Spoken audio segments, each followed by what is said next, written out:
किन्नर चुड़ैल। गोरखपुर नाम का एक गांव रहता था जहां पे ज्यादा लोग नहीं रहते थे। उस गांव में विधवा गर्भवती महिला रहती है। उस औरत का नाम कमला था। कमला अपने घर में अकेली रहती थी। उसकी पति की सारी जायदाद उसके नाम हो चुकी थी। उस औरत को सब लोग मनहूस औरत समझते थे और सभी लोग उससे नफरत करते थे। एक बार कमला राशन की दुकान में राशन खरीदने जाती है। तभी भैया जी, जरा 1 किलो दाल चावल देना। अरे हाय हाय हाय हाय हाय हाय। अरे मनहूस औरत, मेरी दुकान में अपशुगन करवाने आ गई क्या है? चल जा यहाँ से, मैं कुछ नहीं देने वाला हूँ तुझे। भाग भाग यहाँ से, चल जा निकल। भैया जी ऐसा मत कहिए, मैं गर्भवती हूँ, मुझे खाने की बहुत ज़रूरत है, मुझे खाना दे दीजिए। दुकानदार कमला को धक्के मारकर निकाल देती है। तभी कमला रोते रोते उस गांव के किन्नर इलाके में आ गई थी। गांव वाले किन्नरों को उसी इलाके में रहने देते थे क्योंकि वो लोग किन्नरों को पसंद नहीं करते थे और उनके इलाके में रहने से मना करते थे। तो किन्नरों ने अपना एक अलग इलाका बना रखा था। जब किन्नर देखती है कि एक गर्भवती महिला रोते रोते उनके इलाके में आ गई है तो सारे किन्नर कमला के पास जाकर उसकी हालचाल पूछने लगते हैं। क्या हुआ बहन, तुम्हारी गर्भवती अवस्था में इतनी बुरी हालत कैसे है? तुम रो क्यों रही हो? तुम डरो मत, हम तुम्हें कोई नुकसान नहीं पहुंचाएंगे। तुम शांत होकर सब बताओ कि हुआ क्या है। मैं कमला हूँ, मैं गांव के दूसरे इलाके से आई हूँ। 2 महीने पहले ही मेरे पति की मौत हुई है। मुझे गांव के लोग मनहूस मानते हैं क्योंकि मैं विधवा हूँ और गर्भवती भी। वहाँ के लोग मुझे खाने के लिए कुछ बेचने के लिए भी तैयार नहीं, जिससे मेरा गुजारा नहीं हो रहा था। कोई बात नहीं कमला, हम तुम्हारा ख्याल रखेंगे। किन्नर लोग कमला को एक खाली कमरे में रहने के लिए जगह दे देते हैं, देखभाल भी करते हैं। कुछ ही महीने में कमला अपने बच्चे को जन्म देती है। पर अफसोस, कमला बच्चे को जन्म देते ही अपने जान गंवा देती है। जब किन्नर बच्चे को देखती है तो बहुत खुश हो जाती हैं क्योंकि वो बच्चा भी किन्नर ही था। कमला ने एक किन्नर बच्चे को जन्म दिया था। अब इस बच्चे की देखभाल कौन करेगा? हम तो इस बच्चे को गांव के दूसरे इलाके में भी नहीं भेज सकते। और तो क्या हुआ, इस बच्चे की माँ नहीं रही तो हम इसे पालेंगे। अब ये हमारे इलाके में रहेगा, हमारे साथ रहेगा। फिर वो किन्नर बच्चे को गोद ले लेती है। सब लोग मिलकर उसका नामकरण कराते हैं और उसका नाम शक्ति रखते हैं। देखते ही देखते शक्ति बड़ी होने लगती है। उसके रंग रूप बहुत ही सुंदर थे। वो बहुत ही सुंदर किन्नर दिखती थी। एक दिन शक्ति एक किन्नर से पूछती है, माँ जी सुनिए ना, ये गांव के दूसरे इलाके में भी तो लोग रहते हैं, तो हम वहाँ क्यों नहीं जाते? हम उनसे अलग क्यों रहते हैं? शक्ति, क्योंकि वो लोग हमारे जैसे नहीं, वो लोग हमें पसंद नहीं करते, इसीलिए हम उनसे अलग रहते हैं। क्यों? वो हमें क्यों पसंद नहीं करते? मुझे एक बार उस इलाके में जाना है, मैं एक बार वहाँ जाकर घूम कर आऊँ। शक्ति, खबरदार, जो तू उस इलाके में कभी भी गई तो अपनी जान नहीं गंवाना चाहती तो उस इलाके में कभी कदम भी नहीं रखेगी, समझी? इतना कहकर वो किन्नर वहां से चली जाती है। शक्ति इस किन्नर की बात सुनकर बहुत रोती है। माँ जी ऐसा कैसे कह सकती है? उन्होंने इतनी सी बात के लिए मुझे इतना डांटा। अब तो मैं उस इलाके में ज़रूर जाऊंगी।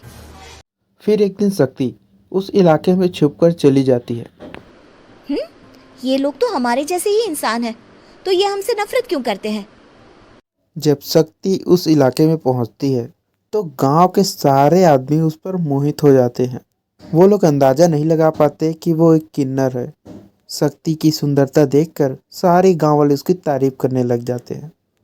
तभी गांव का जमींदार का बेटा हर्ष गांव के चक्कर लगाने वहां पहुंच जाता है। हर्ष भी दिखने में बहुत ही सुंदर होता है। जब शक्ति को हर्ष ने देखा तो वो भी उस पर मोहित हो गया।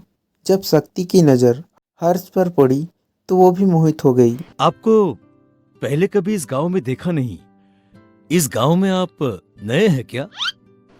जी नहीं, वो मैं बस तभी शक्ति बोलते बोलते रुक जाती है और मन में सोचने लगती है।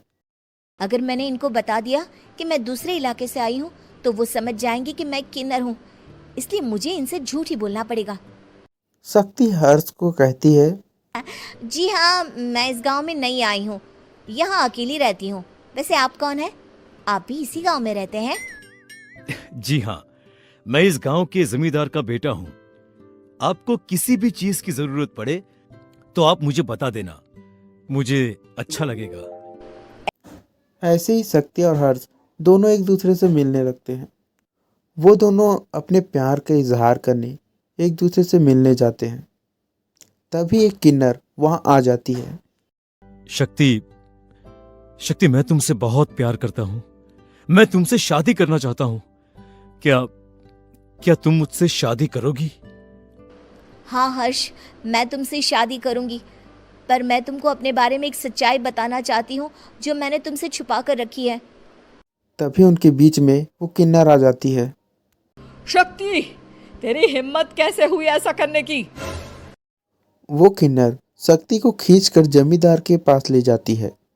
हर्ष भी शक्ति को बचाने वहां पहुंच जाता है। जमींदार भी हर्ष और शक्ति के प्यार की बात सुनकर गुस्से में आ जाता है और शक्ति को गांव से बाहर जाने की सजा देता है। शक्ति इस बात को सहन नहीं कर पाती और कुएं में कूदकर वो अपनी जान दे देती है। जमींदार हर्ष की शादी गांव की एक लड़की से करा देता है। हर्ष भी इस शादी से खुश नहीं होता। शक्ति अपना बदला लेने के लिए किन्नर चुड़ैल बन जाती है। अब मैं इन गांव वालों को नहीं छोड़ूंगी, अब इनसे मैं अपने प्यार का बदला लूंगी। किन्नर चुड़ैल गांव वालों को परेशान करना शुरू कर देती है। एक बार वो रात को गांव के खेतों में पहुंच जाती है और आग लगा देती है। सारी फसल जलकर राख हो जाती है। जब वो आदमी रात को उठकर देखता है कि खेतों में आग लग गई है तो दौड़कर वहां पहुंच जाता है। वो देखता है कि खेत के बीचों बीच किन्नर चुड़ैल खड़ी है और वहां खड़े होकर ताली बजा रही है। गांव वाला किन्नर चुड़ैल को देखकर बेहोश हो जाता है। अगली सुबह जब उसे होश आता है तो वो सीधा जमींदार के पास भाग के चले जाता है। अरे जमींदार साहब, अरे वो किन्नर चुड़ैल ने मेरी सारी फसल जला दी। अब मैं क्या करूंगा? क्या होगा मेरा? जमींदार किन्नर चुड़ैल का नाम सुनते ही सब कुछ समझ जाता है। उसी रात को जब जमींदार डर के मारे अपने कमरे में सो नहीं पाता, तभी वहां अचानक से किन्नर चुड़ैल आ जाती है। किन्नर चुड़ैल जोर जोर से जमींदार के आगे खड़ी होकर हंसने लगती है और ताली बजाने लगती है। जमींदार उस डरावनी किन्नर चुड़ैल को देखकर बहुत डर जाता है। तूने मेरे साथ बहुत बुरा किया, अब मैं तुझे जान से मार दूंगी। नहीं नहीं नहीं नहीं नहीं, मुझे माफ कर दो, मुझे मत मारो। मैं कभी ऐसा दोबारा नहीं करूंगा। अब तुम जो बोलोगी वही मैं करूंगा। ठीक है, मैं चाहती हूँ कि किन्नर इलाका गांव के इलाके से जुड़े और गांव का कोई भी आदमी किन्नर समाज से द्वेष ना करे, उससे नफरत ना करे, नहीं तो मैं सारे गांव को मार दूंगी। और तुम गांव में एक नया कानून बनाओ कि अगर किसी ने भी किन्नर समाज को हानि पहुंचाने की कोशिश भी करी या इनसे भेदभाव करने की भी कोशिश करी तो उनको कड़ी से कड़ी सजा मिलेगी। हाँ हाँ हाँ हाँ, मैं ऐसा ही करूंगा। तुम जो बोलोगी वो मैं करूंगा, पर मुझे जाने दो प्लीज। तब वो किन्नर चुड़ैल वहां से चली जाती है। गांव का जमींदार किन्नर चुड़ैल का कहा मानते हुए दोनों इलाकों को एक कर देता है और नया कानून भी लागू कर देता है। तब से वहां किन्नर समाज और बाकी गांव वाले शांतिपूर्वक रहने लगते हैं।